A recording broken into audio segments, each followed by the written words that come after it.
Short term capital gain आणि long term capital गेनच्या tax स्लॉटमध्ये आता बदल करण्यात आला आणि त्याचाच नकारात्मक परिणाम शेअर बाजारावर बघायला मिळतो। इन्कम टॅक्स मध्ये सुद्धा काही बदल आहेत, मोठ्या घोषणा आहेत। नव्या कर प्रणालीत स्टँडर्ड डिडक्शन 50,000वरून 75,000वर नेण्यात आलंय।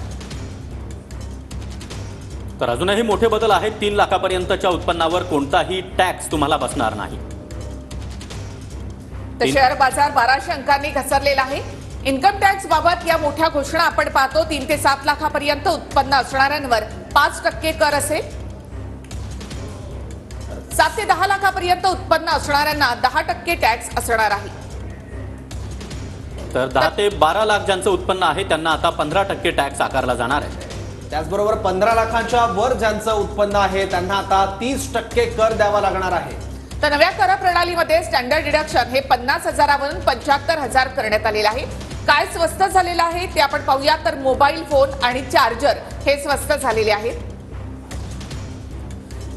त्याचबरोबर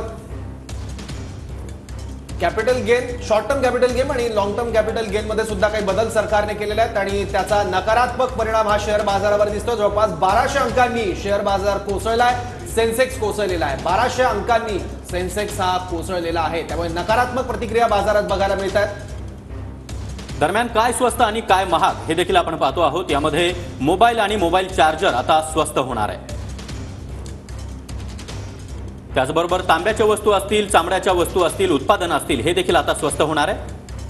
तर मोबाईल फोन चार्जर स्वस्त होतील, सोलर सेल आणि पॅनल हे स्वस्त होणार आहे। चामड्याच्या वस्तू स्वस्त होतील, प्लॅटिनम, सोनं, चांदी यांचे दागिने यावरची कस्टम ड्युटी 6% करण्यात आली आहे, त्यामुळे ते स्वस्त होणार आहेत। इलेक्ट्रिक वाहनं स्वस्त होणार आहेत। तसंच माशांसंबंधित उत्पादनं जी आहेत ती स्वस्त होणार आहेत। तांब्याच्या वस्तू यामध्ये स्वस्त होतील।